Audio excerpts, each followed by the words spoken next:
Halo guys, gue Wisnu, dan di video kali ini gue mau ngebahas salah satu keyboard yang lagi cukup rame di kalangan keyboard enthusiast tanah air. So, langsung aja, ini dia keyboard Voyager 68 Lightyear Edition dari Pressplay.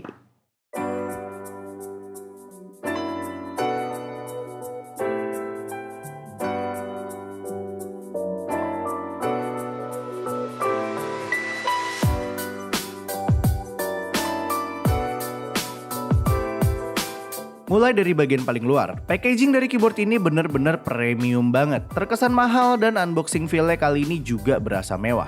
Buat kelengkapannya di sini kita dapat stiker, kabel USB Type-C yang udah braided dan gold plated, which is ini cakep banget. Terus ada buku panduan beserta garansi di belakangnya dan switch sama keycap spooler juga. Ya umum sih ya. Kalau biasanya keyboard-keyboard modelan kayak gini kadang ada suka ngasih ekstra keycaps dengan icon yang lucu-lucu gitu. Sayangnya untuk Voyager 68 Lightyear Edition ini mereka nggak ada ngasih ekstra keycaps sama sekali. Dan sebenarnya nggak terlalu masalah juga sih. Masih di bagian packagingnya, untuk busanya ini bentuknya sengaja dibikin ngikutin bentuk dari keyboardnya biar lebih ngefit dan jadi lebih aman kalau misalnya kebanting-banting. Apalagi kalau kalian belinya pakai sistem pengiriman reguler atau mungkin bebas ongkir, ya pastinya akan jadi lebih aman. Overall dari segi packagingnya aja, Voyager 68 Lightyear Edition ini bikin unboxing experience gua kali ini jadi berasa di another level.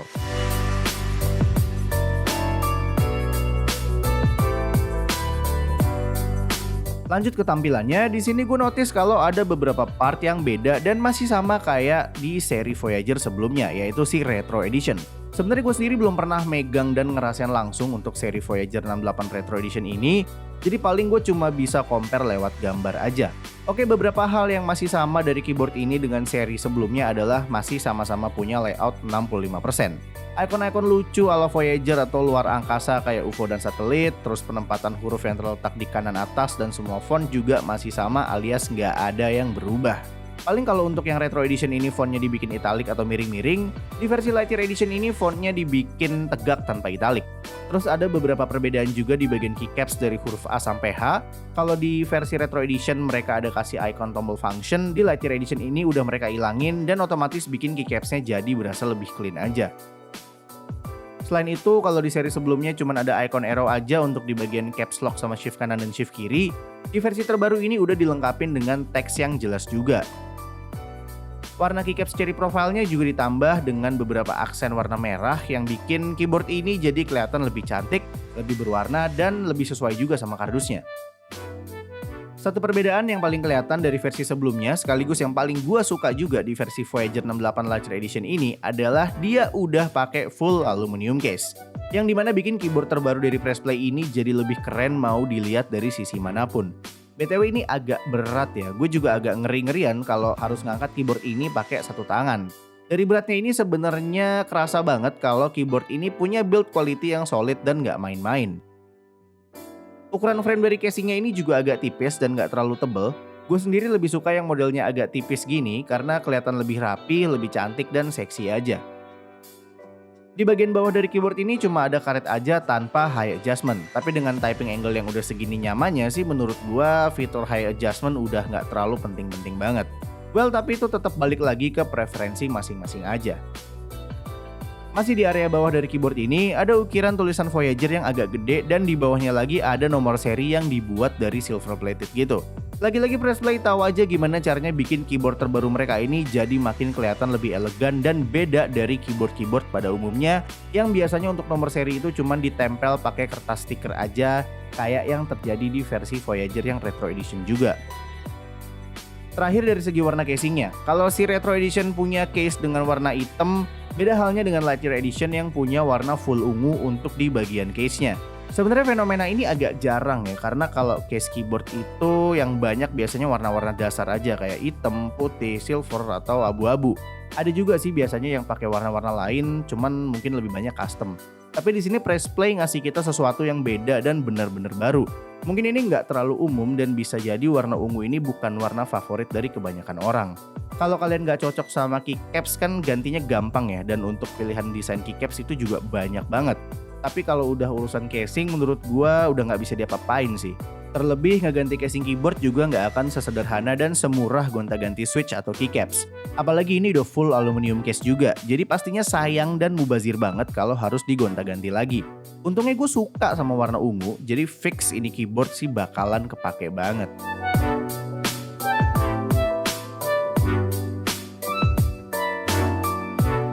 Dari segala tampilannya yang menurut gue udah cantik dan manis tadi, sayangnya untuk urusan konektivitas dari keyboard ini masih sangat terbatas.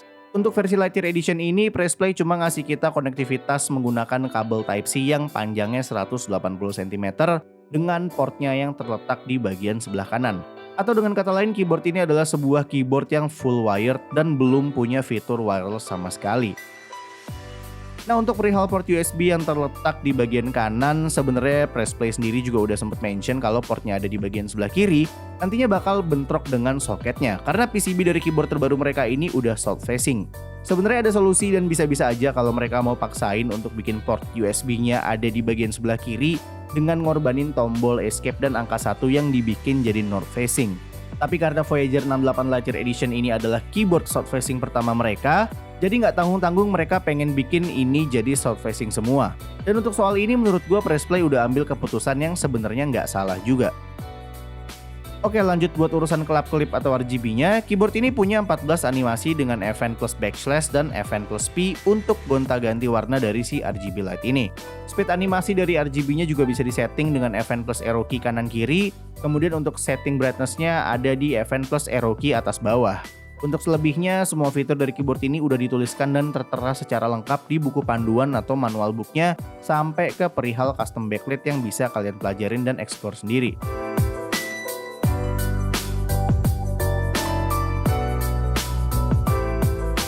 Di sini Pressplay ngasih kita dua pilihan switch untuk keyboard ini, yaitu Gateron Brown dan Gateron Pro Yellow. Tapi kalau kalian mau ganti atau custom yang lain ya bisa-bisa aja karena keyboard ini juga udah hot swap, jadi untuk urusan gonta-ganti switch pastinya akan lebih gampang. Kebetulan untuk unit yang gue beli ini gue pilihnya di Gateron Pro Yellow. Dan switchnya ini juga udah pre-loop, jadi kalian nggak perlu capek-capek bongkar pasang switchnya, cuman buat ngelup ulang aja. Tapi kalau emang menurut kalian masih kurang dan kalian mau ulup ulang ya itu hak kalian juga. Untuk stabilizer juga udah aman, paling di bagian spacebar aja yang masih agak berasa sedikit rattle. Tapi kalau di bagian spacebar ini gue bisa memaklumi karena memang ini umum terjadi. BTW di bagian spacebarnya juga udah ada extra foam, dan kalau dibongkar sebenarnya ada foam lagi di antara plate aluminium sama PCB dan di bagian casingnya. Jadi untuk typing experience-nya udah enak banget karena sama sekali nggak bergema dan jauh dari kata berisik. Oke, untuk suara typing dari Gateron Pro Yellow yang gue dapet ini suaranya kayak begini.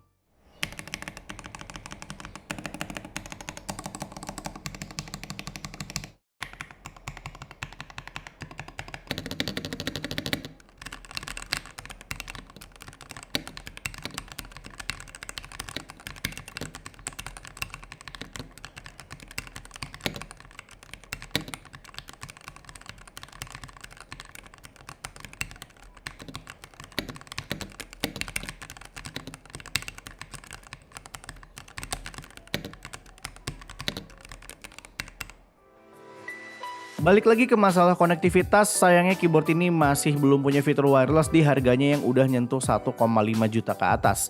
Tapi kalau gue boleh bilang dari segi build quality-nya yang super solid dan desainnya yang cantik ditambah dengan perubahan versi PCB dari keyboard ini yang udah full menjadi south facing dan dilengkapi juga sama switch yang udah pre-loop tadi, gue ngerasa nggak terlalu keberatan untuk ngeluarin budget sekitar 1,6 juta untuk keyboard secantik ini. Dan kalau ngomongin soal wireless atau wired, sebenarnya gue sendiri juga salah satu dari sekian banyak orang yang lebih pilih keyboard pakai kabel daripada yang wireless.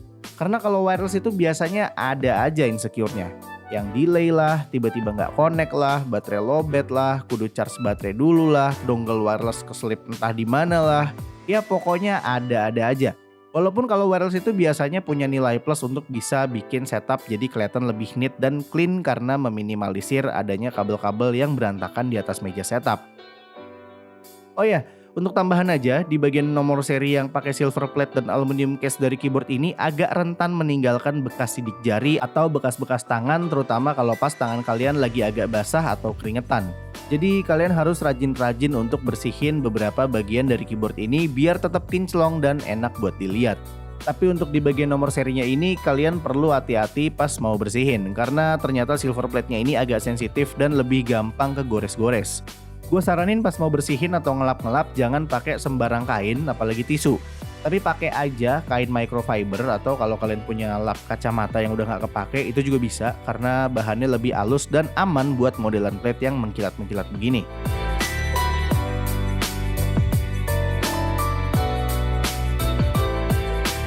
Oke, jadi apakah keyboard Voyager 68 Ledger Edition full wired dari Pressplay ini worth di angka 1,6 jutaan dengan beberapa perubahan hingga desain yang mereka tawarkan? Gue rasa sebenarnya itu semua balik lagi kepada kebutuhan dan selera kalian masing-masing aja. Tapi kalau kalian nanya gue gimana, jujur gue akan bilang keyboard ini cukup worth buat dibeli, baik sebagai daily driver atau sekedar koleksi aja. Karena menurut gue keyboard ini punya definisi udah cakep dari lahir, yang artinya tanpa di custom-custom atau banyak modifikasi lagi, keyboard Voyager 68 Ledger Edition ini udah enak banget buat dipakai harian dengan segala rutinitas kalian. BTW gue udah cukup lama pakai keyboard ini semenjak keyboard ini launching sampai dengan video ini rilis. Dan so far gue belum nemuin adanya masalah dalam performanya. Nggak ada error-error atau malfunction sama sekali. Semuanya works well dan fine-fine aja. Nice one Pressplay.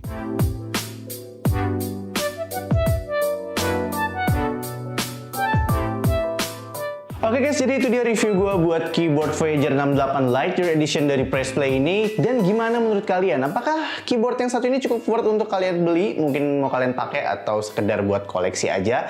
Kalau misalkan kalian punya pendapat lain atau pendapat yang lebih menarik mengenai keyboard yang satu ini, langsung aja tulis pendapat kalian di kolom komentar. Dan seperti biasa, semoga review kali ini bisa tetap jadi referensi yang baik dan pastinya berguna buat kalian. Like kalau suka, dislike kalau nggak suka. Gue Wisnu, dan sampai ketemu lagi di video-video selanjutnya.